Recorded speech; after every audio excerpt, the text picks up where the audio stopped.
The Game of Life was created in 1860 after Milton Bradley failed at his business. The original game was fairly dark and depressing compared to modern standards, however a little more realistic than the game today. The game board was originally a checkered board.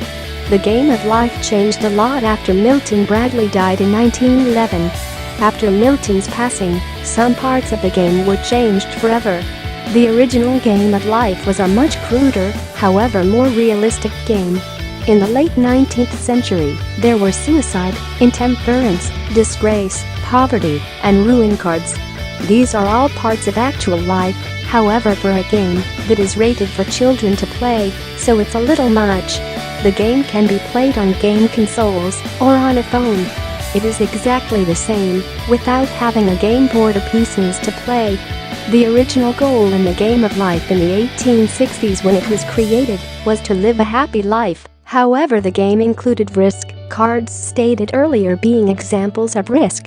By 1861, Bradley had already made quite the name for himself, selling 45,000 copies of the game as it was being bundled into game packs for Civil War soldiers.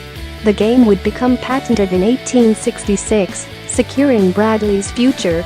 After Bradley's death, the game took on many changes which would lead it to be a very different game. In the beginning, the Game of Life had the intended goal of living a good life without landing on cards. That made that difficult. After Bradley's passing, the game changed, giving it more of a materialistic American dream. The game people today are familiar with has the goal of becoming the richest player in the game. This leads to some very tricky questions to answer. What is the meaning of life? And what version of the Game of Life is more depressing? The game changed to more of the American dream than to actual life.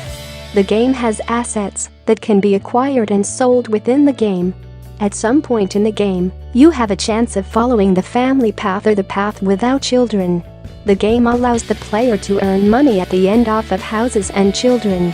The goal is to earn the most amount of money by the end of the game. The way to play the game is to place the live tiles by the side of the game board face up and mix the cards. Draw 4 tiles and set them side by side face up at the millionaire estates and make the draw pile with the rest remaining. The cards are split into 4 piles: career, salary, house deeds and stocks. Each deck will be placed face down by the side of the game board. There are 3 more piles of cards that will be placed near the board: auto insurance, homeowners, and bank loans. One player is the banker, and they will be in charge of the money given to and from the bank. Each player will get a peg to put in their car that will be driven around the board. The players decide who goes first by spinning the highest number on the spinner. Then the player chooses either career or college, and if the career was chosen, then the player chooses a job from the pile.